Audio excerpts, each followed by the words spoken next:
right, what's good, everybody? Welcome into the Coach and Company podcast. We are here every single weekday that we are able to support the morning show. If you missed any of the morning show on Stadium, Valley Sports Live, you can catch all of it on demand at our Coach and Company YouTube page. Now, when you get to the 1st of October, which we will be in 2 days, it's the best time of the entire year. You've got baseball playoffs, the NFL knee deep, college football knee deep. Now you've got hockey starting to play a little bit of preseason, getting into their regular season. You got the NBA showing up for camp as they get going at the end of October. Every major sport is going on right now. So we have to add shows like these, in order to get to all of them. And all of you at home who love sports and love sports talk, we're here for you. Do not forget, we do a ton of pro wrestling as well. So we've got that covered at our BTT page. But to help me out today, because I can't talk about all of this stuff myself, is my man who hosted last night. And I've got a little bit of a bone to pick with you, Mikey, because as I was out following my son around at the club championship, I get this text from Producer Man. And it was a tweet from one of our premium members that said, "This might be the best show the brand has ever done." And I was like, interesting. Was that a quote from the morning show or Friday? No, he was talking about you hosting solo last night around 7:30 p.m. Eastern time. What do you have to say for yourself? I paid no one for any comments that were left in the chat or on social media. Listen, they shocked me. I won't say who, but someone in the chat even said newfound respect for Mikey. I was like, oh, I guess it truly is earned, not given. So thank you actually for giving me an opportunity to ride solo. We had plenty to talk about, but no one was a bigger critic of myself than myself afterwards. So yeah, I'm happy to do it, and it was a lot of fun. It's a ton of fun. I mean, I don't know anybody that doesn't have sports in their life. I don't know what else you do with your time, because this is everything to me. And talking about it, and you realize yesterday and last Sunday and the Sunday before why the NFL will and always is the most popular sport in America. And yesterday we had more of the same. Now we got to start with last night, because it was a late night. Didn't get over till I think after midnight for an 8:15 start of Sunday Night Football. And if you set people down, Mikey, and you said Micah Parsons going back home to take on the Dallas Cowboys, you have all these different ways for the game to end. And you would ask them, what's the one way that the game can't end in order for us to have our narratives? That answer would be a tie. And it's one thing to have a 10-10 tie, but a 40-40 tie, the best game of the entire year, and it's going to end in a tie. That part I do not like, but taking that out of it, Mikey, the fact that Dallas was able to hang with the Packers and they started to find an offense without CD Lamb, if I'm a Cowboys fan, I'm feeling a little bit better today than I did yesterday. Yeah, absolutely. George Pickens rose to the occasion, and so many people want to talk about the Micah Parsons trade and all that they got or didn't get back for him. You got George Pickens for a third-round pick. I think that's worthy to bring up in discussion as well, but also very important to bring up, Coach. You take both scores, you combine them, yeah, you get 80, the over, but you still don't total Jerry Jones in age. So kind of crazy that those two teams had an amazing performance and Jerry's still older than that score. But no, for a team that wanted to stop the run, nobody stopped anything. And I think there needs to be a conversation about this Dallas Cowboys offense. Nobody, including yours truly, thought Javonte Williams would be anything in the Cowboys backfield. They're giving them the rock 20 times a game. So I think Jerry was onto something with the Cowboys are going to be an offense-led franchise moving forward. We criticize him a lot, and rightfully so, because he is the most expensive or highly valued franchise in all sports. And so when you have that tag, you expect championships to come with it. And it's been since 1997 since they even sniffed a title. That part is remarkable to me. He's always been able to draft really good players. He's done that. I'll give him credit. But he's never drafted great teams, which is what other people do. They put pieces together. I felt like last night, for the first time in a long time, without CeeDee Lamb in there, other guys had a chance to shine. Other guys had a chance to be the focal point. Pickens, 8 for 134, 2 tutties. You have Williams, 20 carries. Nobody else had more than 2. So clearly they're confident in this guy. But now the Cowboys, who play in the same division with the Eagles, at best, Mikey, we're talking about a wild card team here. So what did you see last night that tells you that they could make some noise as we head into the rest of the season? I would take Jerry Jones seriously when he talks about the draft capital they got for Micah Parsons. Because, Coach, you hit the nail on the head, right? George Pickens, Javonte Williams, those guys were not drafted by the Dallas Cowboys yet. They are the most significant contributors right now. So if I'm Jerry Jones, I've got 2 firsts in my back pocket. Kenny Clark on the front of that defensive line. If we start inching closer as the Dallas Cowboys to a wild card team, and a wild card team that's probably going to have to go on the road and upset someone, I might look, and I know this is crazy to say, I might look at giving the Cincinnati Bengals a call. Hey, you didn't want to pay Trey Hendrickson. You guys aren't going anywhere. I'll pay for a 1-year rental. I'll even give up a 2 because I have 2 firsts. Whatever the case may be, I think we're really going to see Jerry Jones get aggressive as the season progresses. They're going to be a big talking point in trade discussions. So that's my biggest takeaway, is now the Cowboys might get a little active. And I know that he thinks he's going to live forever, but I'm pretty sure, I didn't do the research on this, but nobody has ever lived forever. So when you get to be 80, because I worked for a narcissistic billionaire who never thought that his final decisions were incorrect, and Jerry Jones is that guy. So I wonder if at some point he'll say, you know what? Maybe I need to listen to somebody else so I can get a chip, which he does have, 4? He has chips. But anybody that's under the age of 30 doesn't remember them at all. So right now, sitting at 1-2-1, they got work to do. On the flip side, if you're the Green Bay Packers, you're 2-1-1, and very easily could be 4-0, should be 3-0-1. The game against the Browns, embarrassing. The Lions blow the Browns out by 24. One of my best bets, team total over 27.5, if you're counting. But if you're Green Bay, are they always going to be that team? Jordan Love was fantastic last night. 337, 2 touchdowns, 0 interceptions. This guy is a legit all-pro talent. But why do the Packers always seem to stub their toe time to time with this Matty LaFleur and Jordan Love combo that make the playoffs, but they never do anything once they get there? It's a tale as old as time, Coach. You can have all the talent in the world in your said field. For Jordan Love, it's on the football field, but what goes on between the ears is most important. And you can throw for 300 yards, 2 touchdowns, and no interceptions. But there are going to be several plays when you wind the film back going, what were you thinking there?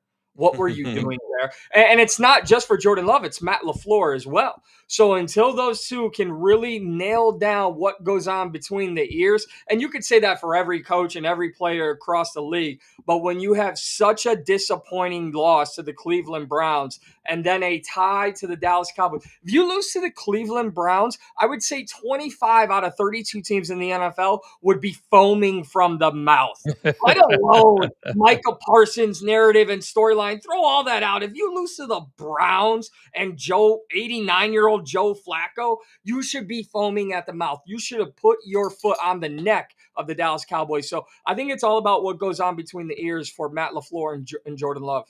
I think it would have been a lot different if the final minute and a half of the first half would not have happened. They scored 2 touchdowns in a 14-second span. That changed everything. It got the confidence going. So Green Bay and Dallas, they tie at 40. Some other big results from Sunday. And this one, I didn't expect a 17-point win, but I did expect, because I've been getting information from my people in Kansas City who are actually at practice. And that's why I hear on the show all week, did I not say, with Xavier Worthy back, it changes everything, because I have guys there watching practice. Rashee Rice, he only has to sit out 2 more games, And if they're 4-2 when he comes back and you got two guys on the outside, all of a sudden yesterday, you got Travis Kelce saying, thank you, Lord, 5 catches, 48 yards for having space to run in and catch in. Xavier Worthy, first-round draft pick, and yesterday he proved his worth 37-20. And then Mikey on the other side, Lamar Jackson comes out, an apparent hamstring injury, and the Ravens, who with 15 minutes to go against Buffalo in week 1, people were saying this is their year. And now you fast forward, they're 1-3. Their defense is a sieve, and they're on the brink of their season being a disaster. I have to address social media very quickly. If I see one more Lamar Jackson quit on his team tweet, I am going to lose my mind. Oh, my This God. is a multiple-time MVP. He's not quitting on his team. Like, it's just for, the sake of your season. If you're down 17 points and you have an injured hamstring, I'm probably not putting him back out there either. It's just one of those, the Browns bench Joe Flacco in a blowout, right? So there's something about preserving your starting quarterback. But talking about the Kansas City Chiefs, how could you not have the most optimism after the way the season started? Listen, Coach, you see I've got the Bears hat on. You think I'm optimistic? Good for you for checking your fandom at the door each and every morning, not coming in with Chiefs gear, because you should be. Because you should be. This is a team at 2-2 that I feel so much better about now and moving forward than a few of the undefeated teams in the league, than a few of the 3-1 teams. The optimism is building in Kansas City.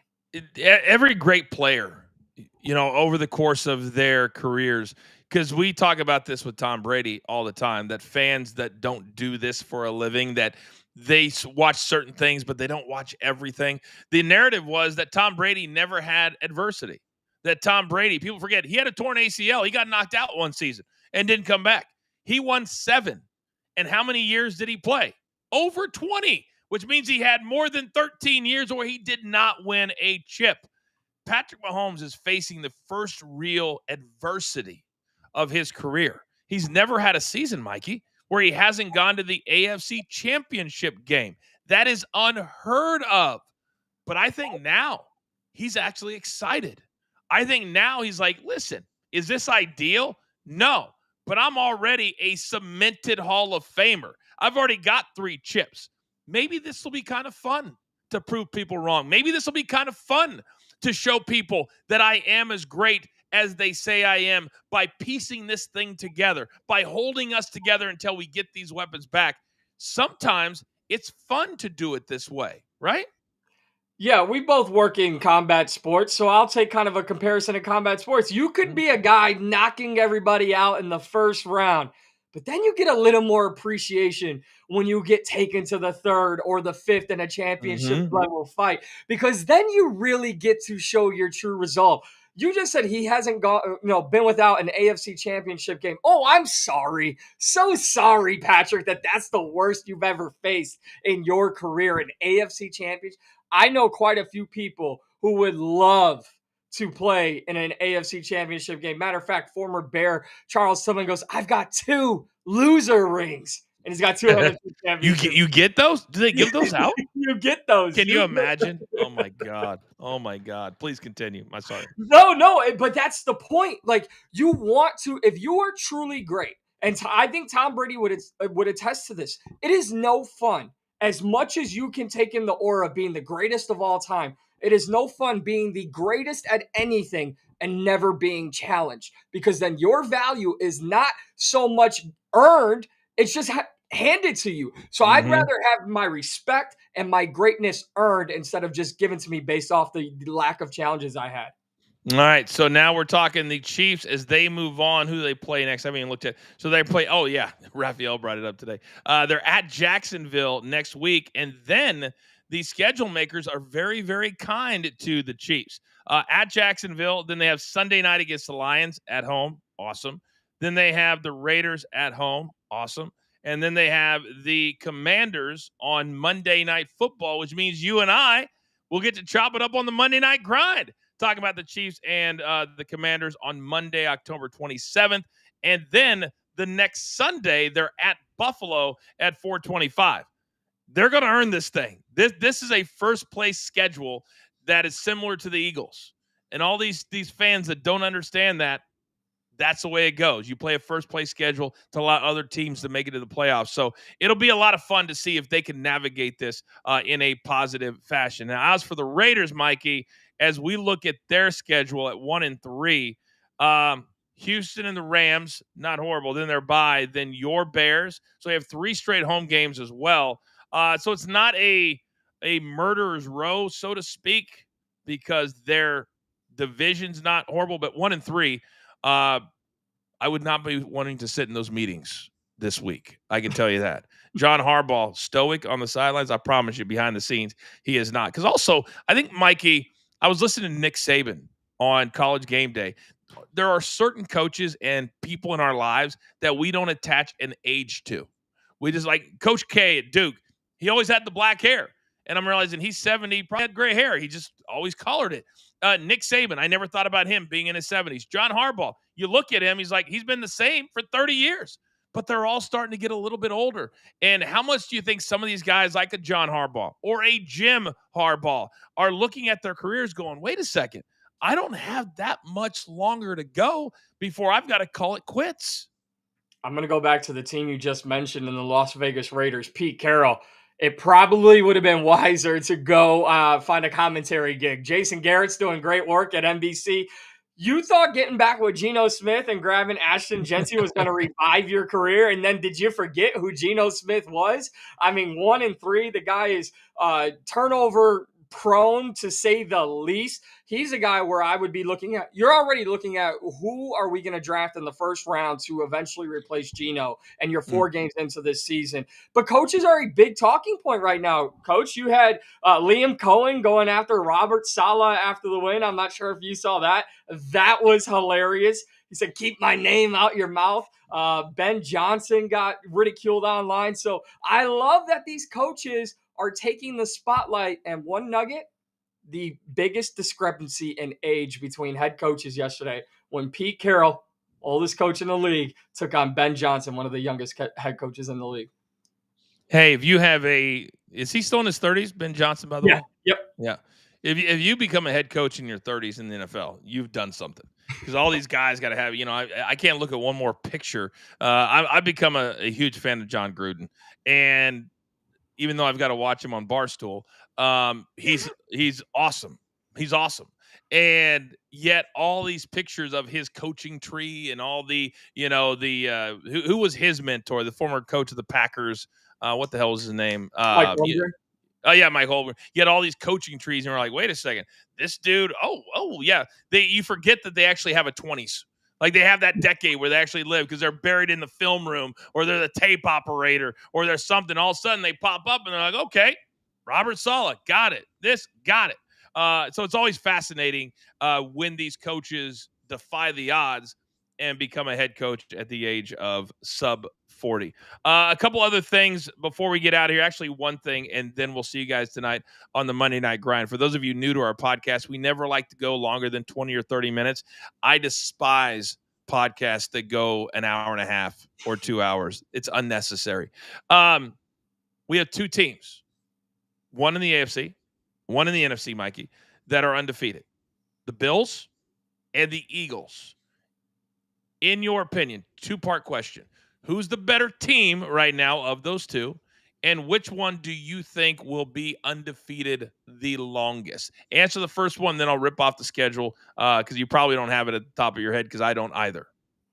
I'm going to say this with all due respect to the reigning Super Bowl champions. It's got to be the Buffalo Bills. One thing I do want to give the Eagles credit for, and I did say in Sunday evening show when I was running solo, is that this is what I wanted to see, and I think a lot of football fans wanted to see out of the Philadelphia Eagles. You line up in the tush push, and then you don't run the tush push. You run a fake to Saquon Barkley. That's all we're asking for, is stop using it as the excuse to win and start using it as a maneuver for an upper hand. We don't care if you run different plays out of it. Just stop using that. So credit to the Eagles there. But when you talk talk about full team, and the Bills did not look great against the Saints, but sometimes you got to let the underdogs in the club a little bit, right? Got to let them sit with you. You got to let them sit with you for an appetizer or two. So I give the Bills all the credit. It is one of those teams. They're one of those teams that with Josh Allen, if he just continues to be Josh Allen, I don't think many teams get close to them. So let's rip it through, and I'm going to go down the schedule quickly, and you tell me when you see the first loss here. So we'll start with the Eagles, okay? Denver. All right, Denver at home in Philadelphia. No. Giants, Minnesota. No. Giants, bye week, at Green Bay on Monday night, November 10th. That's it. That's the one. That's the one. Okay. Then they have Detroit the next week after that. So if it's not there, it might be Detroit. Then they go to Dallas. So that's a tough three stretch there. So let's go. So we said November 10th is what we're going with. So let's go to Buffalo. New England at home. At Atlanta. Bye week in 7. This could be it. At Carolina. All right. Kansas City at home, November 2nd, 4:25 featured game on Fox, I would imagine. I stand on Kiss Up Mountain, Coach. I stand on Kiss Up Mountain. I guess the Bills are going to be the team wow. to lose. G. Rice on the home beat? The home beat?